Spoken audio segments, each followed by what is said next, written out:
Hi friends, कैसे सब लोग। नमस्कार। स्वागत है आपका ओबीजी के डिजिटल प्लेटफॉर्म पर। लास्ट क्लास में हमने ऑब्स्टेट्रिक्स के बारे में डिस्कस किया था।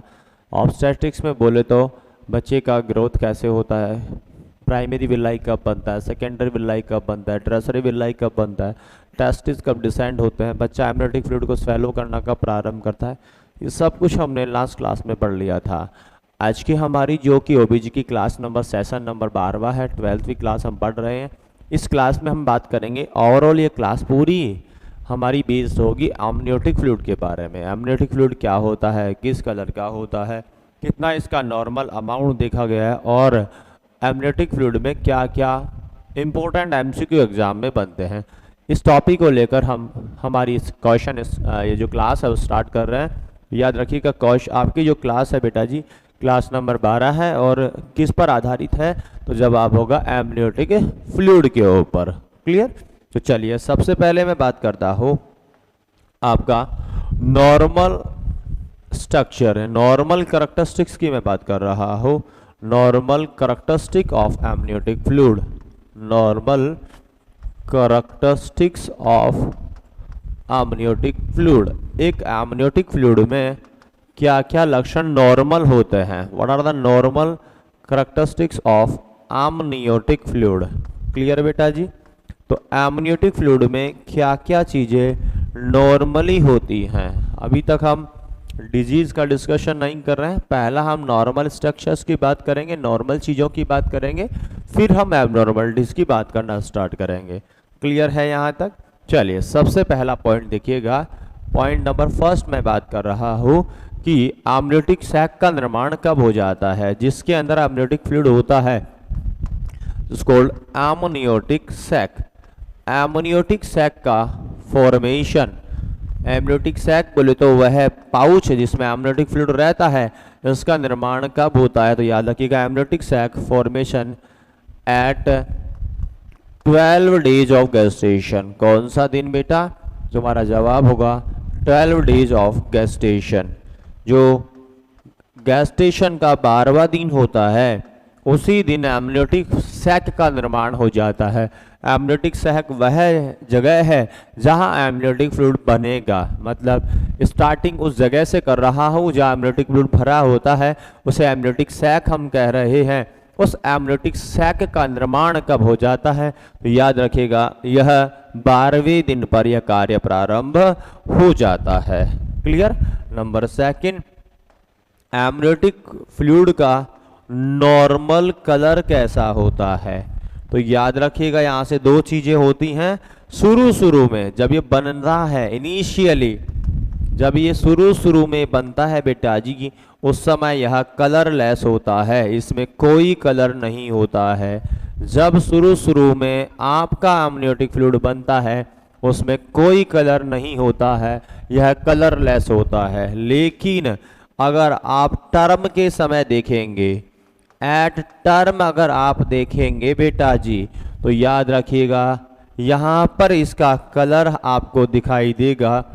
जब टर्म पर आप देखेंगे तो आपको नॉर्मल इसका कलर दिखा देता है स्ट्रॉ कलर। कैसा दिखाई देगा, स्ट्रॉ कलर, स्ट्रॉ कलर, या इसे पेल येलो कलर भी आप कह सकते हैं। स्ट्रॉ कलर या पेल येलो कलर आपको दिखाई देगा।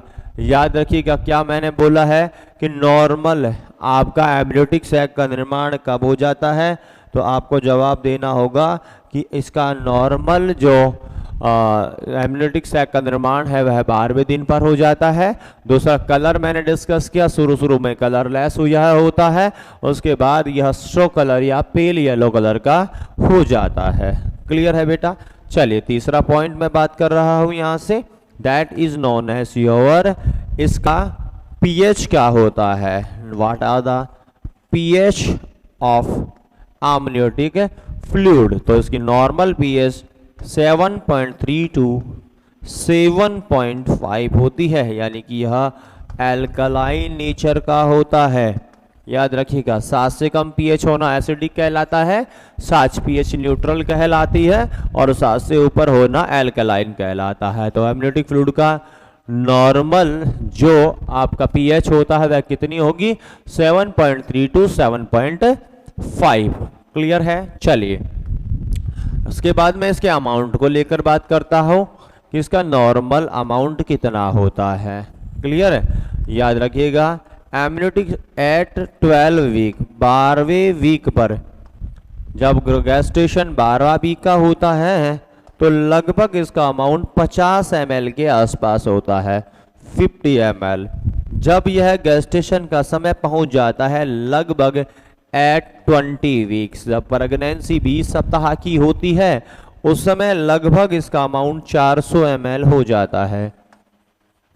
और याद रखिएगा जब प्रेगनेंसी तुम्हारी पहुंच चुकी होती है लगभग टर्म पर, तो लगभग एट टर्म आप देखेंगे, एट टर्म तो इसका जो लेवल होता है, पहले हम 37 वीक के आसपास बात करेंगे, एट 36 वीक 36 सप्ताह के आसपास इसका जो नॉर्मल अमाउंट है वह लगभग 600 ml के आसपास होता है। और अगर आपको क्वेश्चन मिले कि बताओ, क्वेश्चन आता है कि बताओ एट टर्म पर कितना होता है, टर्म बोले तो हमने यहाँ बोला है डिलीवरी का नॉर्मल समय टर्म कितना होता है, 37 से लेकर 42 सप्ताह, इसे हम टर्म कहते हैं। इसके दौरान इसका तापमान, इसका अमाउंट कितना होगा, तो तुम्हारा जवाब होगा यह 600 से लेकर 800 ml हो सकता है बेटा जी। कितना हो सकता है, 600 से लेकर 800। 12 सप्ताह पर 50 ml है, 20 सप्ताह पर 400 ml है, 36 सप्ताह पर 600 ml है, टर्म पर लगभग यह 600 से 800 ml मिलेगा। एक और बात बता रहा हूँ, अगर प्रेगनेंसी आगे चलती, नॉट डालकर लिख रहा हूँ, अगर आप पोस्टमार्टम डिलीवरी करवाते हो या डिलेड 42 सप्ताह बाद अगर आप डिलीवरी करवा रहे हैं, याद रखिएगा उसमें एमनियोटिक फ्लूइड का अमाउंट घट जाता है। अगर डिलीवरी 44 सप्ताह 45 सप्ताह पर हो रही है उसके अंदर एमनियोटिक फ्लूइड गढ़ा होगा, याद रखिएगा। ये मैं बहुत महत्वपूर्ण बात तुम्हें बता रहा हूँ।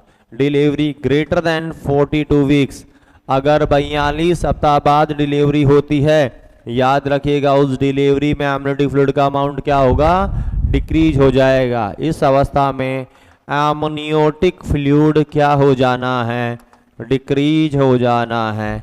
ऐसे मत याद रखिएगा कि प्रेगनेंसी बढ़ रही है, शुरू में ऐसा हुआ है, जैसे जैसे प्रेगनेंसी बढ़ रही थी एमनियोटिक फ्लूइड भी बढ़ रहा था। लेकिन अगर डिलीवरी पोस्ट मैच्योरिटी की तरफ जाती है, डिलेड आपकी डिलीवरी हो रही है, याद रखिएगा वहां पर आपको क्या नजर आने लगेगा, एमनियोटिक फ्लूइड घटने लगेगा। तो मैंने क्लाइन में बोला है कि अगर डिलीवरी 42 सप्ताह बाद हो रही है, याद रखिएगा एमनियोटिक फ्लूइड उसमें क्या मिलेगा, कम मिलेगा, मतलब अमाउंट बाद में धीरे धीरे घटने लग जाता है। क्लियर है बेटा जी। चलिए नेक्स्ट हम बात कर रहे हैं इसके, हमने बात किया इसका कलर, बात किया इसके कलर के रिगार्डिंग हमने डिस्कस किया, इसका पीएच हमने डिस्कस किया, इसका अमाउंट हमने डिस्कस किया। क्लियर। अब मैं बात कर रहा हूं उसका फॉर्मेशन, या किससे बनता है, इसका फॉर्मेशन किससे होता है। याद रखिएगा इसके फॉर्मेशन में दो चीजें आती हैं, एक मैटरनल फैक्टर होता है, एक फीटल फैक्टर होता है। मतलब माता जी से भी बन सकता है और बच्चे से भी। तो एक तो मैटरनल कोज होता है, मतलब मैटरनल कारक होता है जो बनाता है, और दूसरा होता है फीटल कारण, यानी कि फीटल कोज। तो दोनों से यह बनता है, माताजी का योगदान भी इसमें होता है और बच्चे का योगदान भी होता है। माताजी में क्या योगदान होगा, तो मैं बोलूंगा मैटरनल ट्रांजुडेट से इसका निर्माण होता है, मैटरनल ट्रांजुडेट से इसका निर्माण होता है। दूसरा होता है, अब तुम्हें यहाँ पता होना चाहिए कि ट्रांजुडेट क्या होता है, हमारे पास का भी जवाब है, याद रखिएगा। ट्रांजुडेट का मतलब क्या होता है, मैं बोलूँगा कि ट्रांजुडेट होता है transparent fluid without protein. Clear. यानी कि यह ट्रांसपेरेंट होता है, याद रखिएगा टी से T, T for transudate, T for transparent है। तो ट्रांसपेरेंट फ्लूइड होता है यह, और इसमें क्या नहीं होगा, विदाउट प्रोटीन। जब किसी फ्लूइड में प्रोटीन नहीं है और यह ट्रांसपेरेंट है, साफ सुथरा है, उसे हम ट्रांजुडेट कह देते हैं। ऐसा ही एक और क्वेश्चन आपके सामने आएगा, उसे एक्जुडेट बोलते हैं। क्या बोलते हैं बेटा, एक्जुडेट। एक्जुडेट का मतलब होता है fluid with protein, fluid with protein, fluid with protein. अगर प्रोटीन के साथ में मैं फ्लूइड की बात करूं तो वह क्या कहलाएगा, एक्जुडेट। याद रखिएगा ये कब निकलता है, कब पाया जाता है, तो यह मिलेगा तुम्हें इन्फेक्शियस कंडीशन में, प्रेजेंट इन इन्फेक्शन। अरे जब कभी भी बॉडी में स्वेलिंग होती है इन्फेक्शन के कारण, तो उस वाले फ्लूइड में क्या रहती है, प्रोटीन पाई जाती है, तो उसे एक्जुडेट बोल देते हैं। और जब नॉर्मली तुम्हारा फ्लूइड ब्लड कैपिलरीज से बाहर निकलता है और उसमें प्रोटीन नहीं होती, क्योंकि ब्लड की जो दीवारें हैं, ब्लड वेसल्स होती है, वह कभी भी ब्लड को नहीं छनने देंगी। इसको आप ऐसे समझ सकते हैं, ब्लड रक्त वाहिनिकाओं से गुजर रहा है, ब्लड वेसल से गुजर रहा होता है, ब्लड में एक प्रेशर भी होता है, उसे रक्तदाब या ब्लड प्रेशर हम कह देते हैं। जब वहां से ब्लड गुजरता है तो कुछ अमाउंट वहां ब्लड का उन कैपिलरी से छनने लग जाता है, फिल्टर होता है। लेकिन जब तक ब्लड की कैपिलरीज टूटी नहीं है, डिस्ट्रक्शन उनमें नहीं होता है, उनमें वो परमेबल तो है, फ्लूइड को छान तो देंगी, लेकिन उसमें से आरबीसी, डब्ल्यूबीसी और प्लाज्मा प्रोटीन बाहर नहीं निकलती है। केवल कुछ तरल पदार्थ फ्लूइड बाहर निकलता है, क्योंकि वह टूटी नहीं है, केवल छनी है। मतलब चलनी में से कुछ चीज को निकालते हो तो कुछ तरल पदार्थ ही बाहर निकलेगा, ऐसा ही यहाँ होता है। ऐसा जो फ्लूइड बाहर निकलता है वह ट्रांजुडेट कहलाता है। लेकिन कई बार ऐसा होता है कि हम किसी चीज को छान रहे होते हैं, उसमें चलनी टूट जाती है, तो नीचे कुछ मटेरियल, ठोस पदार्थ भी बाहर निकल जाता है। ऐसा ही यहाँ ब्लड हमारी बॉडी में होता है। जब ब्लड वेसल से गुजरता है और ब्लड वेसल में इन्फेक्शन की वजह से उसकी एंडोथीलियम टूट जाती है, उसकी लेयर टूट जाती है, तो उसमें से कई बार ब्लड नजर आ सकता है और कई बार उसमें प्लाज्मा प्रोटीन देखने को मिल सकती हैं। जब प्लाज्मा प्रोटीन बाहर निकल रही है तो ऐसा फ्लूइड क्या बता रहा है, एक्जुडेट। जब ब्लड वेसल से फ्लूइड छना और उसमें प्लाज्मा प्रोटीन नहीं होती है, वह फ्लूइड क्या कहलाता है, ट्रांजुडेट कहलाता है। तो प्रेगनेंसी में कोई इन्फेक्शन तो होता नहीं है, प्रेगनेंसी तो एक नॉर्मल अवस्था है, नॉर्मल फिजियोलॉजिकल अवस्था होती है, और इस वजह से मैं बोलूंगा कि यहाँ ब्लड वेसल्स में कोई भी डिस्ट्रक्शन नहीं हुआ है, कोई ट्यूटर नहीं हुआ है, केवल परमेबिलिटी बढ़ी है, और परमेबिलिटी बढ़ने की वजह से महिला में ट्रांजुडेट बाहर निकला होता है, और ये ट्रांजुडेट ही आगे जाके एमनियोटिक फ्लूइड का निर्माण करता है। क्योंकि जो तुम्हारी प्लेसेंटा होती है, याद रखिएगा बेबी ऐसा होता है, ध्यान से देखिएगा, बच्चा कैसे रहता है और कहाँ से बनता है। यह आपका यूट्रस है, और इस यूट्रस के अंदर ये बालक जी सो रहे हैं, और इन बच्चे के पास में यहाँ पर तुम्हारी प्लेसेंटा, इस जगह पे प्लेसेंटा अटैच होती है, प्लेसेंटा की साइड है तुम्हारी ये, और इससे प्लेसेंटा से निकलकर क्या आ जाते हैं, आपकी अम्लाइकल कॉर्ड। तो यहाँ जो अम्लाइकल कॉर्ड होती है, यहाँ पर कुछ अमाउंट फ्लूइड छनता रहता है इस जगह से, और ये छना हुआ फ्लूइड यहाँ भर जाता है, और उसी का नाम हम एमनियोटिक फ्लूइड दे देते हैं। इसी का नाम क्या होता है, एमनियोटिक फ्लूइड दे देते हैं। बात समझ में आ रही है, यह एमनियोटिक फ्लूइड होता है, ये इसके चारों तरफ होता है, बच्चे के चारों तरफ एमनियोटिक फ्लूइड है। तो ये किससे बना है, मैटरनल। ये जो फ्लूइड छना है इस ब्लड कैपिलरीज से, बोले तो अम्लाइकल कॉर्ड से और प्लेसेंटा की कुछ दीवारों से जो छनता है फ्लूइड, प्रेशर की वजह से उसे हम क्या नाम दे रहे हैं, जवाब देंगे मैटरनल ट्रांजुडेट। और इन्फेक्शन में जब फ्लूइड बाहर निकलता है, जो नॉर्मल जैसे ग्लोमेरुलोनेफ्राइटिस है, आपका नेफ्रोटिक सिंड्रोम है, इन बीमारियों में इन्फेक्शन हो जाता है, वहां ब्लड की कैपिलरीज टूट जाती हैं, उस समय जो बाहर निकलता है एक्जुडेट कहलाएगा। दोनों पॉइंट क्लियर हो गए होंगे। नॉर्मल अवस्था में जब ब्लड वेसल से फ्लूइड छनता है, प्लाज्मा प्रोटीन उपस्थित नहीं होती है, उसे हम ट्रांजुडेट कह देते हैं। जब इन्फेक्शन के दौरान ब्लड की कैपिलरीज टूट जाती हैं और उस छने हुए ब्लड में से जब फ्लूइड छनता है तो उसमें प्लाज्मा प्रोटीन उपस्थित हो सकती हैं, इसे हम एक्जुडेट कह देते हैं। तो बताओ किससे बनता है, तो याद होगा तुम्हारा मैटरनल ट्रांजुडेट से। पहली चीज बताओ, एमनियोटिक फ्लूइड बनाने के लिए कौन जिम्मेदार है? मैटरनल ट्रांजुडेट जिम्मेदार है। माता जी के ब्लड कैपिलरी से छना हुआ फ्लूइड जिम्मेदार है। दूसरा फीटल कोजेज, यहां मैं बोलूंगा मोस्ट कॉमन यही होता है। दोनों में से तुलना करो तो ज्यादा कौन बनाता है? तो फीटल कारण बनाता है। और ये कौन क्या है? फीटल यूरिन, याद रखिएगा, fetal urine fetal urine. Normally fetal urine जो होता है वह जिम्मेदार होता है क्या बनाने के लिए? आमनियोटिक फ्लूइड। फीटल यूरिन का निर्माण कब से चालू हो जाता है? याद रखिएगा, लास्ट क्लास में मैंने पढ़ाया था, फीटल यूरिन फॉर्मेशन 12 वीक पर स्टार्ट हो जाता है। Fetal urine formation, fetal urine formation start हो जाता है 12 सप्ताह पर, start from 12 week of gestation, 12 week of gestation. जब बच्चा 12 सप्ताह का हो चुका होता है बेटा जी, उस समय पर उसके अंदर क्या बनना स्टार्ट हो जाता है? यूरिन बनना प्रारंभ हो जाता है। तो मैं बोलूंगा फीटल यूरिन का निर्माण 12वें सप्ताह पर प्रारंभ हो जाता है। क्लियर? अब यहां से दो चीजें मैंने बताई, एमनियोटिक फ्लूइड किस किस से बनेगा? तुम जवाब दोगे मैटरनल ट्रांजुडेट से और फीटल यूरिन से। दोनों में ज्यादा किससे बनता है? तो फीटल यूरिन से बन जाता है। इससे एक और सवाल तुम्हारे लिए पेश कर रहा हूं, नॉर्मल एमनियोटिक फ्लूइड कितना स्वेलो करता है बच्चा? नॉर्मल एमनियोटिक फ्लूइड, याद रखिएगा बच्चा एमनियोटिक फ्लूइड को पीता है। Amniotic fluid swallow by fetus, जब बच्चा माँ के पेट में होता है, याद रखिएगा बच्चा उस समय एमनियोटिक फ्लूइड को स्वेलो करता है, पीता है। और कितना पीता है? यह होता है 400 से 700 ml, 400 से 700 ml पर डे। इतना एमनियोटिक फ्लूइड बच्चा पीता है, 400 से 700 ml पर डे बच्चा पी लेता है।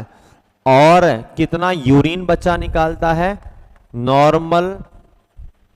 Normal urine excretion by fetus, excretion by fetus, बच्चा एमनियोटिक फ्लूइड के रूप में मतलब बनाने के लिए मूत्र कितना निकालता है? तो जवाब होगा लगभग 400 से लेकर 1200 ml पर डे। इतना तो मूत्र निकालता है, मतलब ज्यादा निकालता है, कम पीता है। यही होगा, उल्टा पुल्टा मत कर देना। ऐसा तुम बोलो कि 400 से 1200 ml तो पी लेता है और 400 से 700 ml निकालता है, तो भाई ऐसा कैसे हो सकता है? 1 रुपए बैंक में डाल रहे हो और 2 रुपए निकाल रहे हो, ऐसा कैसे हो सकता है? तो ज्यादा अमाउंट निकालेगा तभी तो कम अमाउंट पी पाएगा। तो हम ऐसा बोलेंगे कि 400 से 1200 ml तो मूत्र निकालता है बच्चा, और उनमें से कितना पी लेता है? 400 से 700 ml। बच्चा कितना गंदा है देखो, अंदर जब जमाने में आने से पहले बच्चा मूत्र ही निकालता और मूत्र ही पीता रहता है। तो 400 से 700 ml पर डे वह पीता है और 400 से 1200 ml मूत्र के रूप में निकाल देता है। इससे एमनियोटिक फ्लूइड हर 3 घंटे में चेंज हो जाता है, यह भी याद रखिएगा। एमनियोटिक फ्लूइड कितने समय में रिप्लेस हो जाता है? एमनियोटिक फ्लूइड रिप्लेस हो जाता है, रिप्लेस इन एवरी 3 आवर, हर 3 घंटे में। एवरी 3 आवर, हर तीसरे घंटे में एमनियोटिक फ्लूइड क्या हो जाता है बेटा जी? रिप्लेस हो जाता है। हर तीसरे घंटे में आप देखोगे कि एमनियोटिक फ्लूइड क्या हो गया है? चेंज हो गया है, रिप्लेस हो गया है। क्लियर? याद रहेगा, एमनियोटिक फ्लूइड हर 3 घंटे में रिप्लेस हो जाता है। बात मैंने की एमनियोटिक फ्लूइड बनता किससे है? मैटरनल और फीटल कारण बताया, मैटरनल ट्रांजुडेट और fetal urine. Fetal urine most common कारण होता है। लगभग कितना बच्चा मूत्र करता है? 400 से 1200 ml। कितना पीता है? 400 से 700 ml। और एमनियोटिक फ्लूइड कितने समय में रिप्लेस हो जाता है? हर तीसरे घंटे में यह रिप्लेस हो जाता है। क्लियर है यहाँ तक के सारे पॉइंट्स? चलिए, उसके बाद मैं इसका नॉर्मल डिस्क्रिप्शन भी देता हूं। नॉर्मल एमनियोटिक फ्लूइड में कितना परसेंटेज होता है? याद रखिएगा, नॉर्मल एमनियोटिक फ्लूइड का जो क्लासिफिकेशन है वह तुम्हारे सामने है। नॉर्मल एमनियोटिक फ्लूइड को अगर आप देखोगे तो उसके अंदर लगभग एमनियोटिक फ्लूइड का एक कंपोजिशन होता है कि एमनियोटिक फ्लूइड में कितना अमाउंट में सॉलिड है और कितने अमाउंट में तुम्हारा क्या होता है, वाटर। तो तुम्हारा जवाब होगा लगभग 98 से 99%, लगभग 98 से 99% तो बेटा जी वाटर होता है, जल। और इसके अंदर लगभग 1 से 2% क्या होते हैं, सॉलिड होते हैं। और इन सॉलिडों में भी याद रखिएगा सॉलिड दो प्रकार के यहाँ देखे गए हैं, एक होता है कार्बोनिक और एक नॉन कार्बोनिक। कार्बोनिक और नॉन कार्बोनिक, नॉन कार्बोनिक दो प्रकार के सॉलिड होते हैं, कार्बोनिक और नॉन कार्बोनिक। कार्बोनिक में यहाँ आते हैं that is called glucose, glucose यहाँ होता है, प्रोटीन यहाँ होता है, इसके अलावा यूरिया यहाँ होती है, यूरिया यहाँ देखने को मिलेगा, यूरिक एसिड यहाँ देखने को मिलता है, यूरिक एसिड, और बेटा जी क्रिएटिनिन यहाँ देखने को मिल जाता है। मतलब एमनियोटिक फ्लूइड में जो कार्बोनेटिक कंपोजिशन है, कार्बोनिक कंपोजिशन है, उसमें ग्लूकोज देखने को मिलेगा, प्रोटीन देखने को मिलेगा, यूरिक एसिड देखने को मिलेगा और क्रिएटिनिन। जो नॉन कार्बोनिक होते हैं इसमें तुम्हें देखने को मिल सकता है पोटेशियम देखने को मिल सकता है, यहाँ सोडियम देखने को मिल सकता है और क्लोराइड देखने को मिल सकता है। ये सब चीजें कैसी हैं बेटा जी, तो तुम्हारा जवाब होगा ये सारी कंपोजिशन कैसी होती हैं, ये सारी की सारी कंपोजिशन इसकी कैसी हैं, नॉन कार्बोनिक या इनऑर्गेनिक भी बोलते हैं।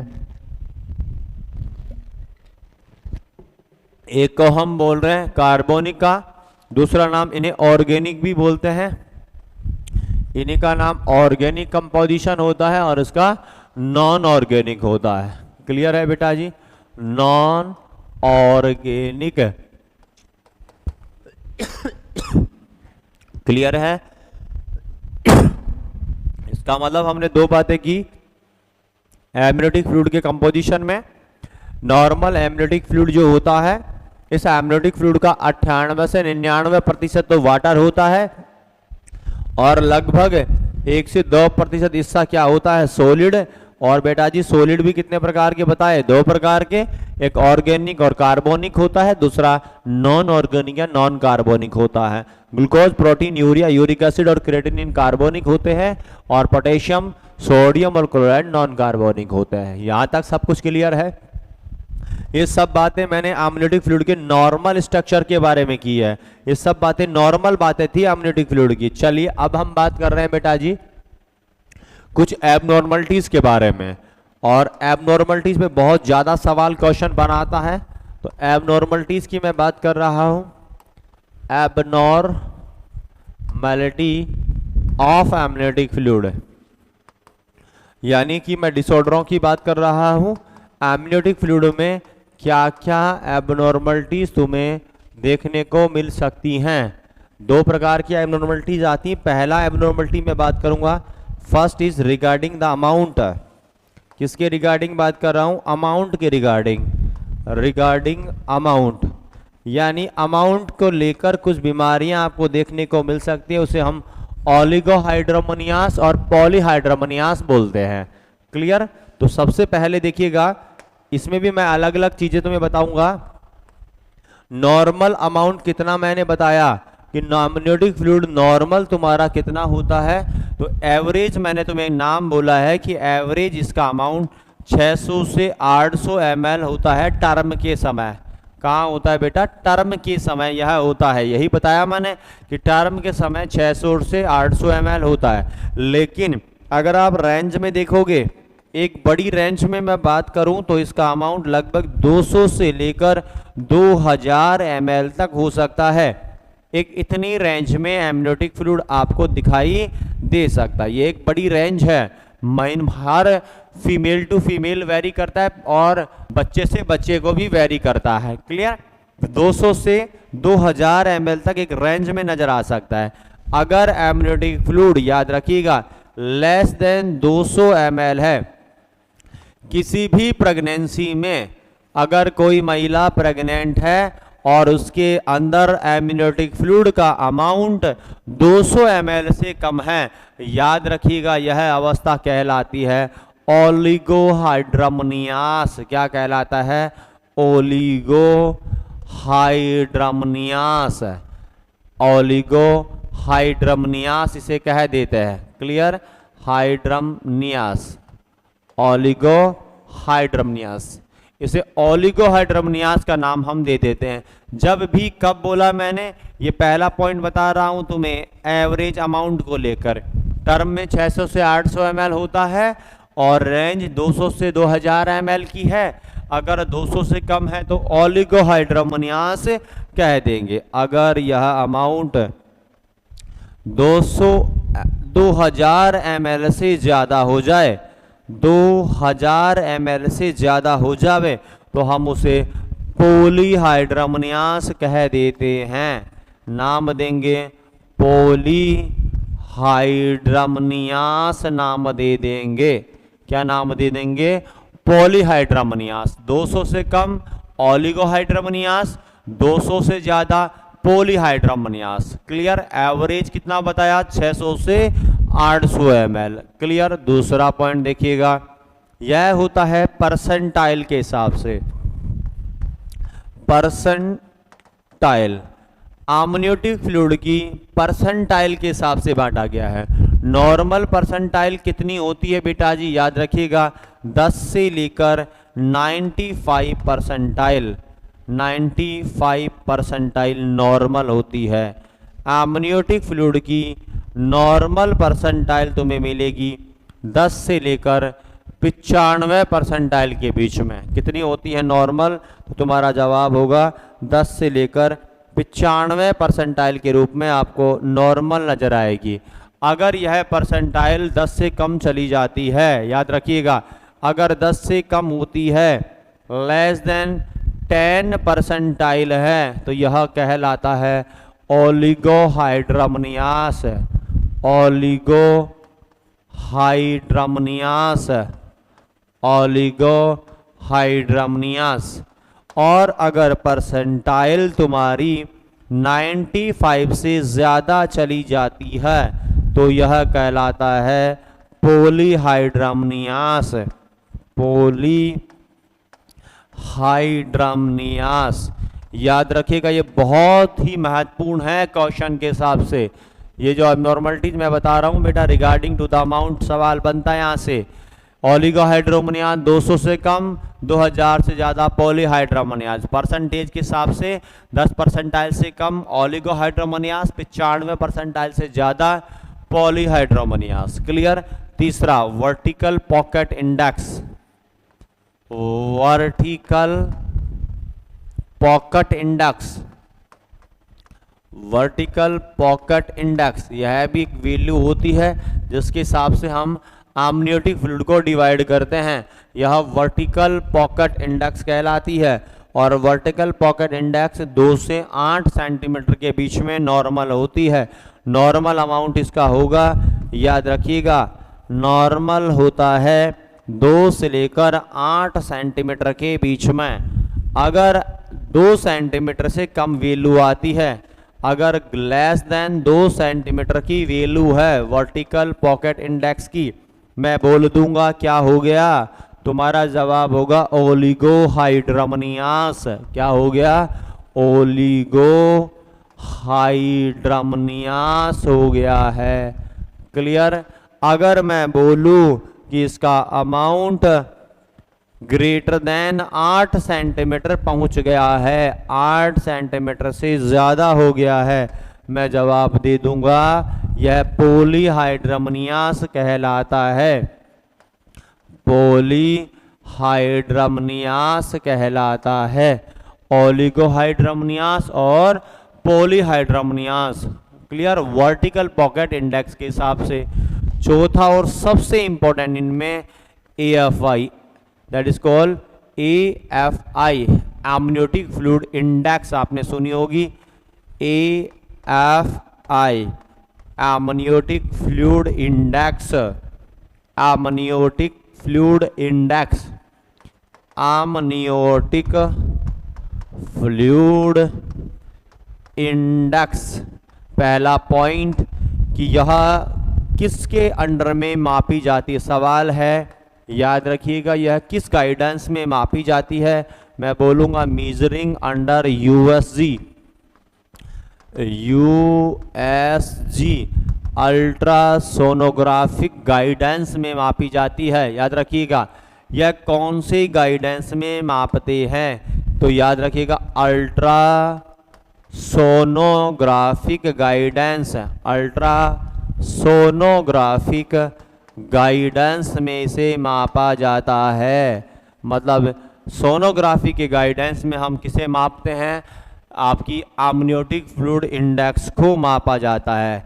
मेथड क्या होता है, कैसे मापते हैं, तो बॉडी के महिला जो है, महिला के एब्डोमेन को हम 4 क्वाड्रेंट में डिवाइड कर लेते हैं।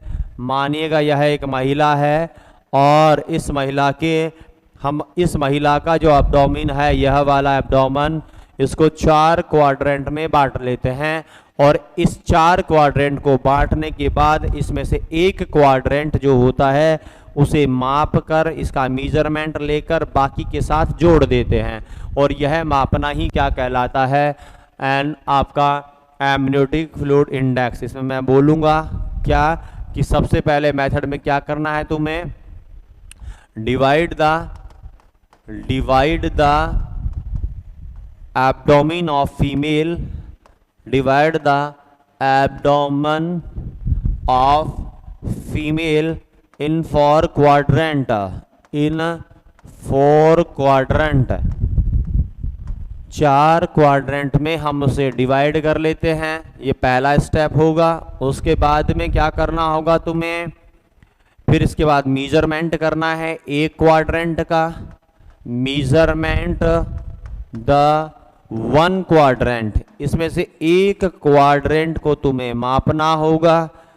एंड उसके बाद क्या करना होगा, एंड ऐड दैट वैल्यू, इसकी जो वैल्यू आएगी उसे तुम्हें जोड़ना होगा विथ अदर क्वाड्रेंट्स, अन्य क्वाड्रेंट के साथ इसे जोड़ दिया जाता है। मापते एक को ही हैं, बाकी सबकी वैल्यू को जोड़ा जाता है। ऐसा करने के बाद जो इंडेक्स बनती है वह क्या कहलाती है, तो तुम्हारा जवाब होगा एमनियोटिक फ्लूइड इंडेक्स। इसकी नॉर्मल वैल्यू कितनी होती है, is very important for examination point of view. 5 से लेकर 25 सेंटीमीटर तक नॉर्मल क्या होती है, आपकी एमनियोटिक फ्लूइड इंडेक्स होती है। अगर किसी व्यक्ति के अंदर इसकी वैल्यू लेस देन 5 सेंटीमीटर है, यह कहलाएगा ओलिगो हाइड्रोमनियास। और अगर इसकी वैल्यू ग्रेटर देन 25 सेंटीमीटर चली जाती है, 25 सेंटीमीटर से ऊपर चला जाता है, हम उसे कह देते हैं पॉलीहाइड्रोमनियास, पॉलीहाइड्रोमनियास। क्लियर है बेटा जी। तो याद रखिएगा अमाउंट के हिसाब से मैंने 4 चीज़ें अलग अलग बताई हैं। नॉर्मल अमाउंट कितना, 200 से 2000, 200 से कम ओलिगोहाइड्रोमनियास, 2000 से ज़्यादा पॉलीहाइड्रोमनियास। परसेंटेज के हिसाब से 10 से 95 परसेंटाइल नॉर्मल, 10 से कम तो ओलिगोहाइड्रोमनियास, 95 से ज़्यादा तो पॉलीहाइड्रोमनियास। तीसरा मैंने बोला वर्टिकल पॉकेट इंडेक्स, नॉर्मल कितना होता है, तो याद रखिएगा 2 से लेकर वर्टिकल पॉकेट इंडेक्स 2 से लेकर 8 सेंटीमीटर तुम्हें नजर आएगी। अगर वर्टिकल पॉकेट इंडेक्स के हिसाब से मैं बात करूं, याद रखिएगा यहाँ पर भी तुम्हें 2 से 8 के बीच में नजर आएगी। 2 से कम तो ओलिगोहाइड्रोमनियास, 8 से ज़्यादा तो पॉलीहाइड्रोमनियास। सबसे महत्वपूर्ण एमनियोटिक फ्लूइड इंडेक्स होती है और एमनियोटिक फ्लूइड इंडेक्स का मतलब होता है कैसे मापेंगे, अल्ट्रासोनोग्राफी गाइडेंस में मापा जाएगा। एब्डोमेन को 4 क्वाड्रेंट में बांट देते हैं, चारों में से एक क्वाड्रेंट को माप लेंगे, फिर बाकी 3 के साथ जोड़ देते हैं। नॉर्मल वैल्यू कितनी, 5 से लेकर 25, 5 से कम तो ओलिगो, 25 से ज़्यादा तो पॉलीहाइड्रोमनियास कहलाता है। क्लियर है बेटा जी। चलिए इसके बाद में दूसरे प्रकार की एबनॉर्मलिटीज की बात कर रहा हूँ, वह है कलर के रिगार्डिंग एबनॉर्मलिटीज, क्लियर। और कलर एबनॉर्मलिटीज, कुछ कलर के हिसाब से भी एबनॉर्मलिटी देखने को मिलेगी। कलर एबनॉर्मलिटी मैंने बोला शुरू में ही पढ़ाया तो मैं, नॉर्मली कलरलेस होता है और टर्म के समय पेल येलो या तुम्हें कौन से कलर का नजर आ सकता है, तो याद रखिएगा स्ट्रॉ कलर का। अब एबनॉर्मलिटी में पहली चीज बता रहा हूं, अगर कलर तुम्हें कैसा मिले, ग्रीनिश कलर मिले, ग्रीनिश कलर, या मैं बोलूं इसी का नाम है meconium stand, meconium stand colour. अगर इस प्रकार का कलर एमनियोटिक फ्लूइड का मिल रहा है, याद रखिएगा यह क्या इंडिकेट करता है, यह इंडिकेट कर रहा होगा फीटल डिस्ट्रेस को। किसको इंडिकेट करता है? फीटल डिस्ट्रेस, यानी बच्चा डिस्ट्रेस में है, याद रखिएगा। Very important for examination point of view.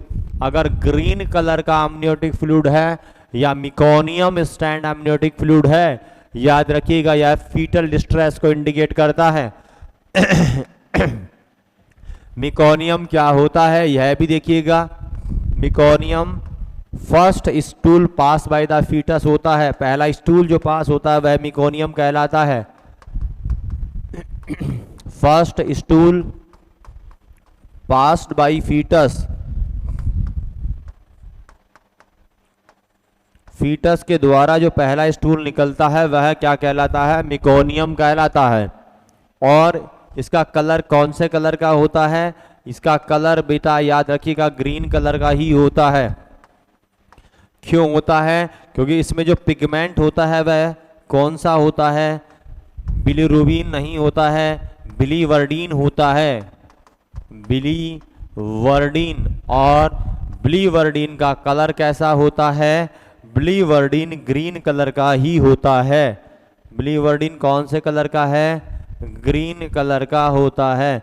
इसलिए याद रखिएगा जब भी बच्चे के एमनियोटिक फ्लूइड में अगर बच्चा अंदर ही पैदा होने से पहले स्टूल निकाल दिया, नॉर्मल पैदा होने के बाद मिकोनियम निकलता है। हालांकि मैंने यहाँ फर्स्ट फीटस बोला है, लेकिन नॉर्मली कब होता है? न्यूबॉर्न में। ये तो यहाँ मैं एबनॉर्मलिटी बता रहा हूँ इसलिए मैंने बोला न्यूबॉर्न में निकलना चाहिए, बच्चा पैदा होने के बाद स्टूल पास करना चाहिए, उसे हम मिकोनियम बोलते हैं।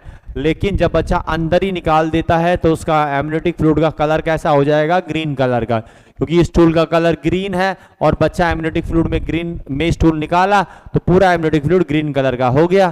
तो मैं बोल दूंगा ये किस चीज को इंडिकेट कर रहा है? यह फीटल डिस्ट्रेस को, मतलब बच्चा डिस्ट्रेस में था इसलिए बच्चे ने डिस्ट्रेस के दौरान स्टूल पास आउट कर दिया। क्लियर है ये पॉइंट? चलिए दूसरा पॉइंट मैं बताता हूं कि अगर यह तुम्हारा जो एमनियोटिक फ्लूइड है ये गोल्डन कलर का हो जाए, गोल्डन कलर का एमनियोटिक फ्लूइड हो जाए तो यह बेटा जी RH इनकम्पैटिबिलिटी को इंडिकेट करता है। यह किसे इंडिकेट करेगा?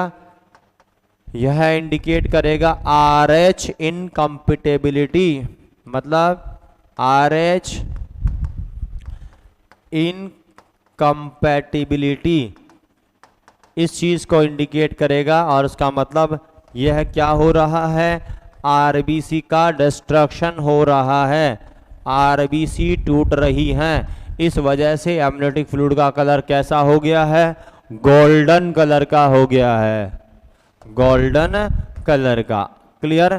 तीसरा अगर यह कलर सैफ्रॉन कलर का हो जाए, सैफ्रॉन बेटा केसर को बोलते हैं, केसर।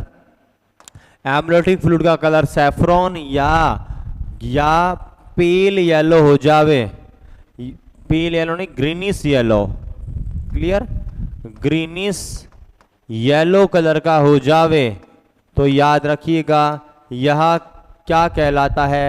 यह इंडिकेट करता है पोस्ट मैच्योरिटी को।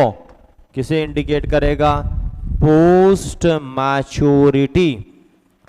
क्या क्या बताया? सबसे पहले मैंने बोला अगर ग्रीन कलर का हो, ग्रीन कलर का हो या मिकोनियम स्टैंड हो तो यह कौन सी चीज को इंडिकेट करेगा बेटा जी? ग्रीनिश कलर का या मिकोनियम स्टैंड फीटल डिस्ट्रेस को इंडिकेट करता है। गोल्डन कलर का RH इनकम्पिटिबिलिटी को इंडिकेट करता है। और ग्रीनिश येलो या सैफरॉन कलर है तो पोस्ट मैच्योरिटी को इंडिकेट करता है, पोस्ट मैच्योरिटी को इंडिकेट कर रहा है। क्लियर। इसके अलावा नेक्स्ट देखिएगा, डार्क ब्राउन कलर का अगर है, डार्क ब्राउन कलर का अगर एमनियोटिक फ्लूइड है तो यह इंट्रा यूट्राइन डेथ को इंडिकेट करता है। किस चीज को इंडिकेट करता है? Intra uterine death, intra uterine death को यह इंडिकेट करता है। और अगर डार्क रेड कलर का हो जाए, अगर amniotic fluid dark red colour का हो जावे तो यह बेटा जी इंडिकेट करता है हैमरेज को। किसी की इंडिकेट करता है? हैमरेज को। क्या क्या बातें हमने की हैं देखिएगा, ये सब कुछ एमनियोटिक फ्लूइड के रिगार्डिंग था। This all things are the very important points regarding the your amniotic fluid. और एग्जामिनर की नज़र में सारे पॉइंट होते हैं। जब भी एग्जामिनर सवाल बनाएगा बेटा जी याद रखिएगा यहीं से बनाएगा, एमनियोटिक फ्लूइड में। क्लियर। सबसे पहले हमने बात किया एमनियोटिक फ्लूइड की नॉर्मल चीज़ें क्या होती हैं, यहाँ से हमने स्टार्ट किया सेशन नंबर 12। पहली लाइन मैंने बोली, बताओ एमनियोटिक सैक का निर्माण कौन से दिन हो जाता है? 12वें दिन पर हो जाता है। उसके बाद मैंने बोला कि कलर शुरू में कलरलेस होता है, बाद में स्ट्रॉ कलर या पेल येलो कलर का हो जाएगा। पीएच 7.3 से 7.5 यानी कि अल्कलाइन होता है। अमाउंट 12 सप्ताह पर 50 ml, 20 सप्ताह पर 400 ml, 36 सप्ताह पर 600 ml और टर्म पर लगभग 600 से 800 ml देखने को मिल जाता है। टर्म से क्या समझते हैं? 37 से 42 वीक का समय टर्म पीरियड कहलाता है। नॉट डिलीवरी अगर 42 सप्ताह बाद होती है तो यह एमनियोटिक फ्लूइड इसमें क्या हो जाएगा? घट जाएगा, कम हो जाएगा। एमनियोटिक फ्लूइड बनता किस किस से है? माताजी से भी और बच्चे से भी। माताजी के मैटरनल ट्रांजुडेट से। यहाँ दो चीज़ें मैंने बताई, ट्रांजुडेट और एक्जुगेट। नॉर्मल अवस्था में एमनियोटिक जो ब्लड वेसल्स को फिल्टर होने से जो फ्लूइड बाहर निकलता है वह ट्रांजुडेट कहलाता है। और जब इन्फेक्शन की अवस्था में एमनियोटिक आपका ब्लड वेसल के में से जो फ्लूइड बाहर निकलता है जिसमें प्रोटीन पाई जाती है वह एक्जुडेट कहलाता है। दूसरा फीटल कोज मैंने बताया, मोस्ट कारण बच्चा ही होता है। और बच्चे में क्या बनता है? यूरिन। यूरिन क्या बनाता है? एमनियोटिक फ्लूइड को। बताओ नॉर्मल यूरिन का निर्माण कब से चालू हो जाता है? 12वें सप्ताह से। बच्चा कितना एमनियोटिक फ्लूइड स्वेलो करता है? जवाब होगा 400 से 700 ml। कितना यूरिन निकालता है? 400 से 1200 ml। एमनियोटिक फ्लूइड कितने घंटे में रिप्लेस हो जाता है? हर 3 घंटे में एमनियोटिक फ्लूइड रिप्लेस होता रहता है। नया बनता रहता है, पुराना रिप्लेस होता रहता है। एमनियोटिक फ्लूइड में 98 से 99% वाटर होता है, 1 से 2% सॉलिड होते हैं। सॉलिड दो प्रकार के हैं, ऑर्गेनिक और नॉन ऑर्गेनिक। ऑर्गेनिक में ग्लूकोज है, प्रोटीन है, यूरिया है, यूरिक एसिड और क्रिएटिनिन होता है। और नॉन कार्बोनिक या नॉन ऑर्गेनिक में पोटेशियम, सोडियम और क्लोराइड होता है। एबनॉर्मलिटी सबसे पहले अमाउंट की रिगार्डिंग बात की। नॉर्मल टर्म में मैंने 600 से 800 ml बोला है। रेंज 200 से 2000 ml होती है। 200 से कम तो ओलिगो और 2000 ज़्यादा तो पॉलीहाइड्रोमनियास। परसेंटाइल नॉर्मल कितनी? 10 से 95 परसेंटाइल। 10 से कम तो ओलिगो, 95 से ज़्यादा तो पॉलीहाइड्रोमनियास। और वर्टिकल पॉकेट इंडेक्स कितनी? नॉर्मल 2 से 8 होती हैं। 2 से कम तो ओलिगो, 8 से ज़्यादा तो पॉलीहाइड्रोमनियास। AFI क्या होता है? Amniotic fluid index. किससे मेजर करते हैं? अल्ट्रासोनिक गाइडेंस में करते हैं। महिला के एब्डोमेन को 4 क्वाड्रेंट में बांटेंगे, फिर उनमें से एक को माप लेते हैं, 3 के साथ जोड़ देते हैं। नॉर्मल कितना होता है? 5 से 25 सेंटीमीटर। 5 से कम तो ओलिगो, 25 से ज़्यादा तो पॉलीहाइड्रोमनियास। कलर के रिगार्डिंग एबनॉर्मलिटी बहुत महत्वपूर्ण है कलर के हिसाब से। ग्रेनिश कलर या मिकोनियम स्टैंड का मतलब क्या इंडिकेट कर रहा है? फीटल डिस्ट्रेस को। मिकोनियम बच्चे के द्वारा पहला स्टूल जो पास आउट होता है वह मिकोनियम होता है। कलर कौन से कलर का? ग्रीन कलर का होता है। नॉर्मल एडल्ट के स्टूल में क्या होता है? बिलीरुबिन होता है, स्ट्रेकोबिलिनोजन पाया जाता है, स्ट्रेकोबिलिनोजन। लेकिन यहाँ पर क्या होता है तुम्हारा? बिलीवर्डिन। और बिलीवर्डिन का कलर ग्रीन कलर का होता है, इसलिए पहला स्टूल ग्रीन कलर का निकलता है। उसके बाद तो येलो कलर का होने लग जाता है। और गोल्डन कलर इंडिकेट करता है RH इनकम्पेटेबिलिटी को, इसका मतलब RBC डिस्ट्रक्शन को इंडिकेट कर रहा है। सैफरॉन कलर यानी केसर कलर या ग्रीनिश येलो है तो यह पोस्ट मैच्योरिटी को इंडिकेट करेगा। डार्क ब्राउन कलर है तो IUD यानी इंट्रा यूट्राइन डेथ को इंडिकेट करता है, और डार्क रेड कलर का है तो हेमरेज को इंडिकेट करता है। This all are the about amniotic fluid. हर छोटी, हर बड़ी, हर नॉर्मल, हर एबनॉर्मल बात हमने डिस्कस कर ली है। इस सेशन में इतना ही, मिलते हैं नेक्स्ट सेशन में प्लेसेंटा के साथ में। एमनियोटिक फ्लूइड के बाद हम डिस्कस करेंगे प्लेसेंटा के बारे में। Thank you.